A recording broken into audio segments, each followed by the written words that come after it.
Hi folks, you're with Tacitus today, your pushback channel, and thank you for joining this audio live stream. Please listen to this presentation as you would a radio broadcast. In this essay, I'd like to talk about how the media in a coordinated international campaign have renamed all illegal mass people movement facilitated by the people movement industry. They've renamed it all now, so it's not irregular or undocumented or illegal, or they've just renamed the whole thing migrants. They're just the vanilla term. They are now just migrants. That's it. Regardless of how they arrive, whether NGOs have moved them thousands of miles from their own homes, whether United Nations agitators have encouraged them to, none of that matters anymore. It's all just migrants, suggesting that it's all organic and natural. And well, hey, what's wrong with that? They're just migrants. I mean, and so that it's clearly a coordinated, orchestrated propaganda campaign. But let's have a look at it again. This is sort of more happening in the US, in response to the new administration. But we're just looking at the numbers of illegals in the United States, and again, it's hard to get exact numbers. I don't know if exact numbers are even known, but if they really wanted to sort of work it out, I suppose they could.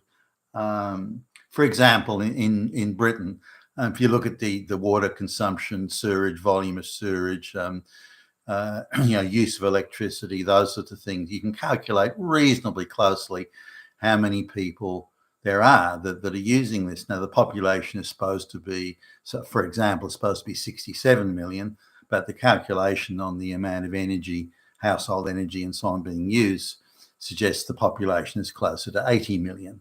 So does that mean there's 10 million plus illegals? Or are there 10 million people extra in the country that the government's trying to hide? Or what exactly is going on? And the same, there was just a couple of days ago, there was I think it was a CNN article that said that there were only 11 million illegals in the United States, which is a number that was determined while Bill Clinton was president. So, over 25, over 25 years ago. Clearly it's well beyond that, given that at least 10 to 12 million came in during the Biden administration's term. So, and then, you're looking at the amount of illegals that came in when Obama was in and so on. So, the lowest possible number you could come up with for illegals would be around 25 million, and that's the bottom end of the bottom end. But 35 million plus the children is more accepted. Anyway, looking at where do these illegals come from? 12 million, supposedly 12 to 14 million are Mexican. I can believe that. It's, on the border there, it's much easier for them to come across. There's lots of Mexicans already in America, relatives they can go and stay with, so they can disappear into the diaspora. A lot of those Mexicans own, takeout food businesses and, restaurants and cafes and things like that they locate in the Mexican areas. And so they can hire, super low cost labor with all these illegals. And so 12 to 15 million Mexicans, depending on whose numbers. There's supposed to be 2.5 to 3 million folks from El Salvador. Then between 1 and 2 million apiece from other South America, from El Salvador. Then between 1 and 2 million apiece from other South American places like Colombia and Venezuela, etc. They're supposed to be, depending on how you define sort of illegal, 250,000 from India, almost the same from China, and so on. Now, a Colombian woman who's just been deported was interviewed on this channel. Again, just refers to as a migrant. The fact she arrived, conspired with people smugglers to get to the US. They gloss over that as if it never happened. And it's an important point, they should be asking. And what people smugglers encourage you to come? Did agitators and people encourage you to say that you can get across the border illegally and stay illegally and work illegally and break American laws? Did someone help you do that? They could go down that path, but instead they don't. They just, this is a poor oppressed woman. It's just a migrant. She just wanted a better life. Have you got a problem with that, you damn Nazi? So that's the angle they take on the story. So she's been deported from the US, and now she claims that she was in the US for 10 years. Now during that time, somehow hasn't learned to speak a word of English. 10 years and you can't speak a word of English. Man, it's insane. Now she says, the woman. Now I looked at the translation, by the way, that they do on these. Now my Spanish isn't very good. I mean, it's okay, but it's not college level or anything like that. But I see how they doctor the interpretations and the translations. The one guy who is a peasant in the way he talks, but he said, in my heart, I want to go to America. And so they rephrased that as I need to go to America if I want to have a better life. So they don't do proper translations. They pretend they are and just hope that the people don't speak Spanish or enough Spanish to do a proper translation. But some of the translations are utterly outrageous in their inaccuracy in the way that the translators are adding in sort of inflammatory language, which is not what the person was saying. I dislike the oppression. It's like fascists no, that's not what he said. So there's just activists are making up what the. So this woman again. So I listened to the translation, and it was untrue in the extreme. It wasn't. It was somewhat accurate, I suppose, but the key points, the inflammatory points they were making, were all invented and something that the translator added in, not what the woman said. But the woman said, "Look, it's hard to get ahead and make money and so on in Colombia. It's corrupt. It's difficult. It's a heavy class basis, so that sort of thing." And it's just easier to make money in America. It's a better place. So I want to go there. And I want to be there, but if I've got to work illegally and so on, I mean, who cares? Why do I give a shit about the American laws? I just want to make money. This sort of thing. And fine, I do understand that people from poor countries want to move to rich countries. I mean, that's not a hard gig to understand. What is difficult to understand is this is a woman who knows nothing other than rural village life in a very poor country. She only knows that. She doesn't have education. She's not a city slicker with a master's degree, and she's not a sort of someone who has an international view of things at all. There are just professional agitators that go around village to village saying, "Hey, do you want to go to the US? I can help you get there." And then they plug in with networks of NGOs. How did she travel? The nearly 5,000 kilometers from where she lived to get to the US border. They don't even ask that question, which to me would be key in understanding what's going on here. They constantly treat her as just a migrant who just wants a better life. What's wrong with that? Why should someone like this not be allowed to go to a first world country? But they don't talk about the massive network of NGOs and again the agitators, the people smugglers, all that. They don't talk about it. That's not even mentioned. They just try and make it a human interest story of this poor woman who just wants a better life, and they keep referring to her as a migrant, and she's not. There's nothing organic in what she did at all. Nothing, and that needs to be exposed for what it is.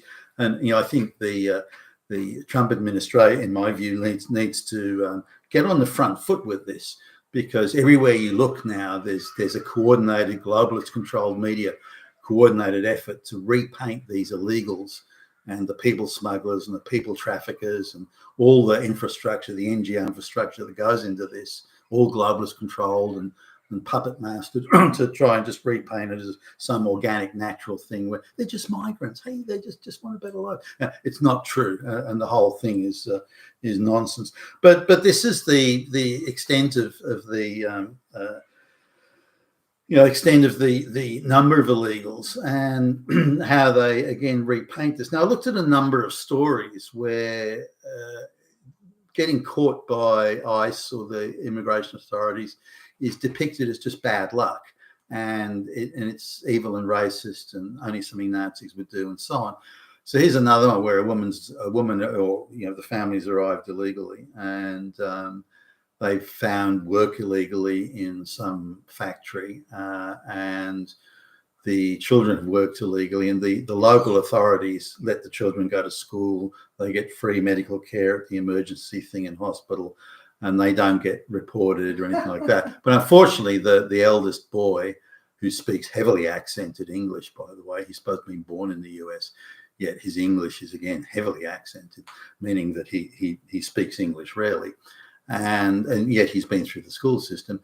He and some of his Latino buddies steal a car, and they get caught, and that's when it's discovered that they're illegals, and they're going to be deported. Now, this is something that the news outlet, or it's not a news outlet, it's a propaganda outlet, globalist controlled, again refers to this woman. She's just a migrant who just wants a better life. No, she's not. and because she's able to work illegally, and the kids have all worked illegally, and because there's this entire illegal apparatus that's operating, the local government looks the other way, the education department looks the other way, the hospitals look the other way, and so they're able to slip through the net. But finally, when the kid steals the car, that's when they get nabbed. And so this is a media story. Well, how unfair is this? Okay, he just stole a car. I mean, insurance would have covered the car. Why is this such a big deal? Look how long they've been here. I mean, wow. And these people are going to be deported just because the kid stole a car. Just a little matter of car stealing. That's nothing. The real issue here is the damn fucking Nazis that want to send them back to, South America, wherever they come from. Venezuela or somewhere, El Salvador, wherever it was. So no, it's not. And I think the control of the narrative here, because they've got the jump. The globalists have already got the jump on it. They've reframed it. They've renamed it. They're just migrants, and they just want to be. You're a Nazi if you don't agree. So they've already started changing and massaging the narrative to combat. And to oppose the Trump administration's deportation, illegal alien deportation policies. So they just refer them as migrants, deporting migrants. Well, no, they're not migrants. They're illegal aliens. Let's get it right here. Now, they do concede that some have, committed crimes, but they try and just dismiss that as, okay, so what? And they'll cite a few instances where it was just a car theft. It was just a bit of marijuana, and it was just it's just a small mugging. I mean, it's just a bit of thieving. I mean, it was hey, what's the problem with it? So they're trying to make out that all crimes are just minor, irrelevant, nothing to see here, misdemeanors, and no reason or cause to send people back. So when they're saying that the Trump administration is going to deport these migrants just because Jose was discovered with a bit of marijuana, just a bit of marijuana. Now, if you sort of go chase, you can find he had several pounds of marijuana, was growing it illegally, but they don't mention that. It's, just a little bit of marijuana. What's the big? So the counter narrative to counter this grossly untrue narrative needs, I think, to be put into place, because they're changing the narrative in serious ways. For example, those hardened murderer criminals that were deported, and they were put in chains and then put onto a military aircraft. That's being painted. Well, look, that's what Nazis do. And then there's before you know it, pictures of train carriages with Jews in them are going to be, because that's the same as the Holocaust. I mean, what's the difference? And they'll draw all these parallels to try and win the propaganda war. And so the Trump administration needs to not only stay firm in the policies, make sure they're on the front foot in combating this outrageously inaccurate, untrue, inflammatory propaganda. You've been fantastic today, your Pushback channel, and thank you for listening.